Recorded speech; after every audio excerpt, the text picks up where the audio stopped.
Covid ദിനങ്ങളിൽ ഓൺലൈനിലൂടെ വിശ്വാസ പരിശീലന ക്ലാസുകൾ വിശ്വാസി സമൂഹത്തിലേക്ക് എത്തിച്ച ഷെക്കീന ടെലിവിഷന് തൃശൂർ അതിരൂപതയുടെ പുരസ്കാരം.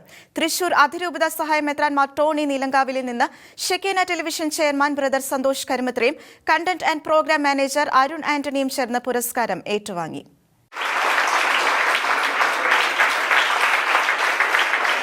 കോവിഡ് ദിനങ്ങളിൽ ഷെക്കീന ടെലിവിഷനിലൂടെയും അതിരൂപത മീഡിയ കമ്മീഷന്റെ മീഡിയ കത്തോലിക്ക യൂട്യൂബ് ചാനലിലൂടെയും സംപ്രേഷണം ചെയ്ത സൺഡേ കാറ്റക്കിസം ക്ലാസുകളിൽ നിരവധി കുട്ടികളാണ് പങ്കെടുത്തിരുന്നത്.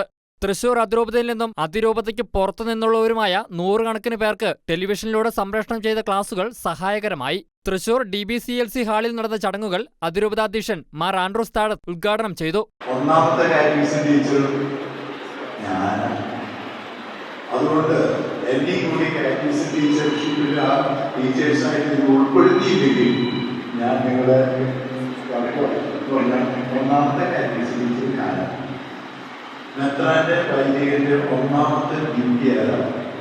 നമ്മുടെ വിശ്വാസത്തെ മറ്റുള്ളവരിലേക്ക് പകർന്നു കൊടുക്കേണ്ട ഏറ്റവും അത്യന്താപേക്ഷിതമായ കാലഘട്ടത്തിലാണ് നാം ആയിരിക്കുന്നതെന്ന് Shekinah television chairman brother Santhosh Karumathra പറഞ്ഞു.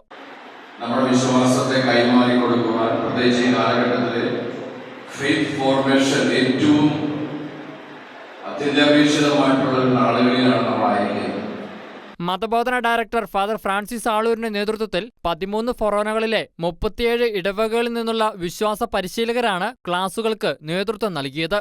ഓരോ അധ്യായത്തിനും 15 മിനിറ്റ് വീതമുള്ള 2 ക്ലാസുകൾ 2 ആഴ്ചകളിലായാണ് അവതരിപ്പിച്ചിരിക്കുന്നത്. ACC വിദ്യാർത്ഥികൾക്കുള്ള ക്ലാസുകൾ യൂത്ത് കാറ്റക്കിസം എന്ന പേരിൽ ഞായറാഴ്ചകളിൽ സംപ്രേഷണം ചെയ്തുവരുന്ന വിശ്വാസ പരിശീലന ക്ലാസുകളുടെ 174 എപ്പിസോഡുകൾ പിന്നിട്ടു.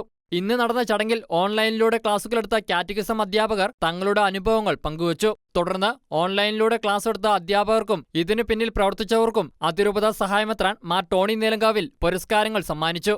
Shekinah news bureau, Thrissur.